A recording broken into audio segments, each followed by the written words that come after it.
Well, according to Richie Murphy, this is how deep I've gone into my research. Go on, James. The Ulster manager, he thinks Cardiff will be good this year. Yeah. That's all he said. He didn't say top 8. That's the only one that he said. I like Welsh rugby because what I like about Welsh rugby is they're not your stereotype out of Ireland, England and Scotland of that middle class private schools. Basically, they're not your Andy Goos, right? So that's not what they are. They are tough fuckers, right? From the valleys. They've got tribal tattoos. We mentioned there's a few Polish painters in there that are coming through now. But I know some of them are, but I love that about Wales. I love the fact that the heartbeat has always been about their team, is that there's a bit of rough diamond about them. So I hope they come through. I hope we see a Cardiff. I hope we see an Ospreys. I hope we see Dragons win a couple along the way now. Luke Narroway isn't there. That could happen. Yeah, they might beat Zebra. That's about it. But it would be good. I think there's an element of last season being so nuclear for the Welsh regions and the national team and everything around the funding and stuff like that, that they actually look like they're a lot more settled. And with the youngsters coming through, the ones that have been capped as well, names that no one's heard of, is only going to benefit naturally them going back to their clubs. So I believe, and it doesn't matter what I believe or what I think, Boothie said it, that actually nurturing this young talent to come through, they've almost had the aches and pains of doing that last season, as the national team did, that they're only going to be in a better position this year. So maybe Richie Murphy's right. It could be the Cardiff that flies the flag for the Welsh regions. So what you're saying, Jim, is Cardiff or Ospreys might get in the top 8, but not so much Scarlets or Dragons for Wales? No. There we go. I don't think there'll be a big shift, but I hope to see a Welsh team in the top 8, and I think we will. Yeah, enough said on that. Scotland teams, Jim? 2 of them? Tough. I think Glasgow will be very good again. Whether or not they win it, I'm not too sure. I'd be surprised if Leinster don't go all in on it. We mentioned the Sharks, just how good they are. The South African teams, now they know Glasgow are coming. So therefore, does that change? They knew they were coming last year. But I think many people underestimated Glasgow, as we probably did a little bit here on the podcast as well. But I don't see Edinburgh having enough to compete with them other teams. Yes, we signed a couple, Magnus Bradbury to replace Bill Matter. Bill Matter left Edinburgh at the right time, and Bristol have got him, phenomenal player.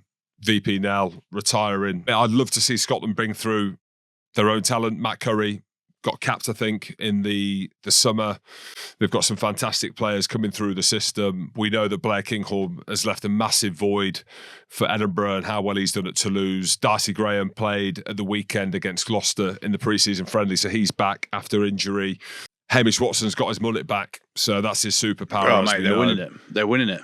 There you go. So actually, you think of the players they've got. They underwhelmed last year. Their attack wasn't great. And again, to lose one of your best attacking players in Blair Kinghorn, then you can't be asking questions. But I hope Edinburgh come good. I was meant to go to the game against Leinster on Friday, Andrew, but I'm coming down early. Got a meeting on Friday before the box, haven't I? There you go. That a boy. Straight out on it. So basically, who's finishing higher then, Jim? Glasgow or Edinburgh? Glasgow. I'd be shocked if it flipped on its head and all of a sudden Edinburgh came good. Consistency is going to be a big thing, and I think Glasgow will be very good again this year. That 14-1 odds are very good. I'd take them, but I can't see them winning it again this year. I hope they do. Has to be Leinster's year this year, doesn't it? Has to be. We spoke about it before. You look at that team, they are the best team in the URC by some distance. In terms of depth, headline names, players in their prime. Ireland going down to South Africa. Cian Frawley, does he become 10? That's maybe an argument or a debate that could be had. Oh, I saw Ross Byrne actually on holiday as well. What was he saying? Anything? He loves Leo. I said, no doubt, keeps picking you. So, he's a good lad, actually. No, I mean, listen, on paper, you talk about that Leinster team, they're signing Geordie Barrett, RG Snyman, on top of everything that they've already got. It's ridiculous, isn't it? So, yeah, I mean, the pressure is always on them. The monkey on their back is, when was the last time they won a big trophy?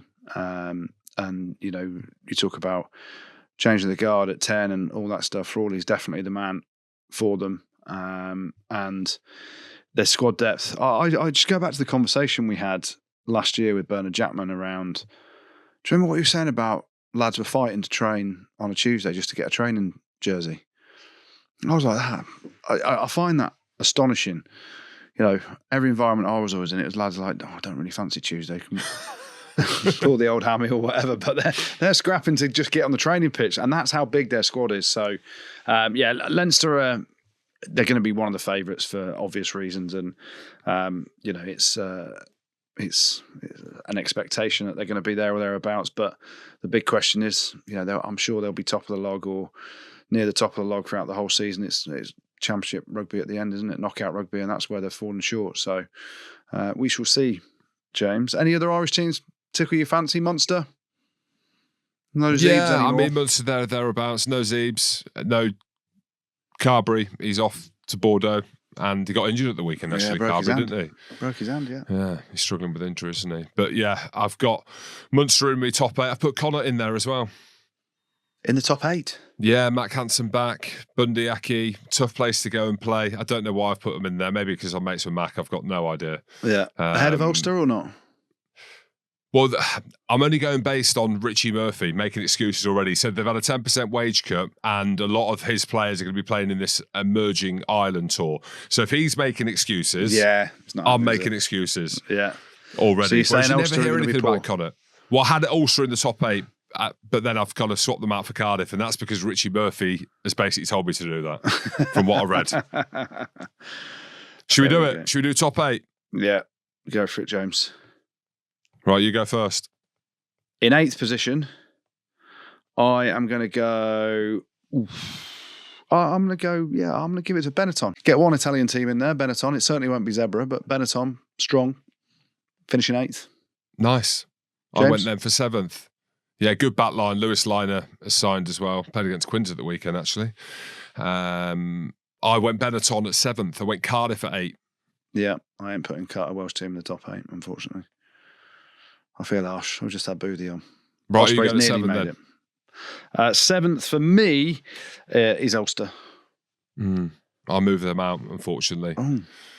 Yeah, so I went Benetton, like I said. 6th. 6th for me is going to be Glasgow. Horrible. Oh. The champions, I put them in 6th. Horrible bloke. Further up, mate. I've gone Connacht. Don't know why. There we go. Connacht.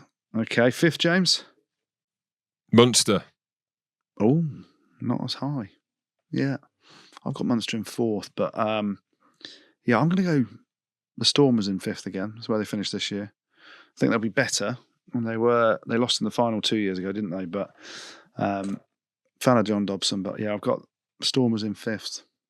All right, I might have missed the South African team out here. Apologies. No, there's no way you've missed out. It doesn't matter. It's because I started adding and mixing them in, but I've gone Glasgow for 4th. Yeah. So I've definitely messed it up, but that's fine. I'm going to stick to my guns. 4th, I had Munster as 4th.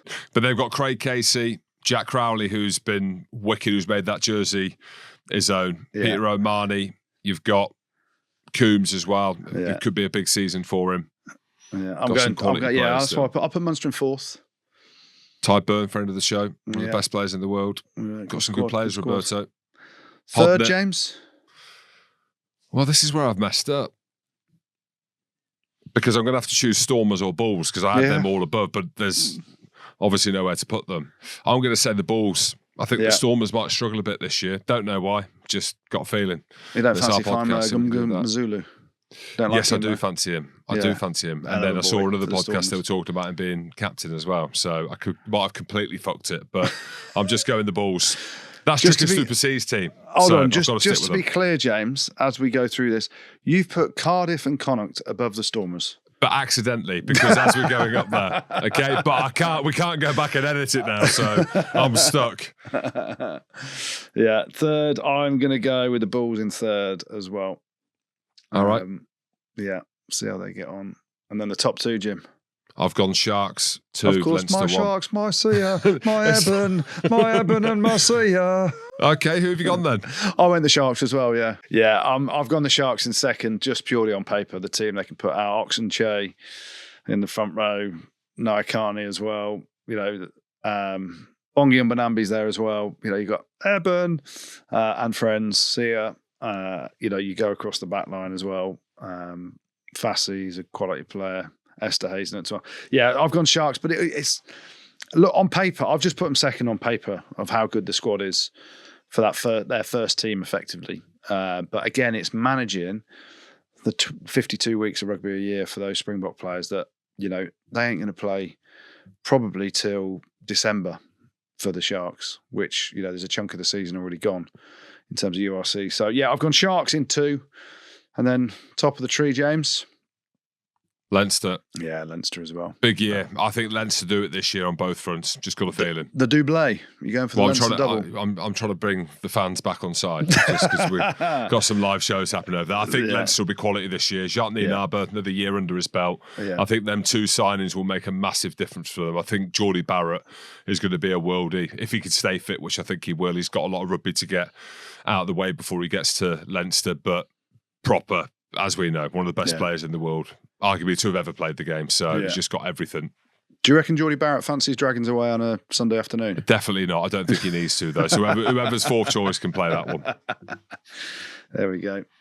I'll back you, Jim. I agree with you. Leinster to win it in a big final against... It'd be interesting, wouldn't it? Leinster against the Sharks in the final and see what Jim does. My Sharks. As long as I'm there. As long as I'm pitch side, I don't mind. Pod. Rugby pod.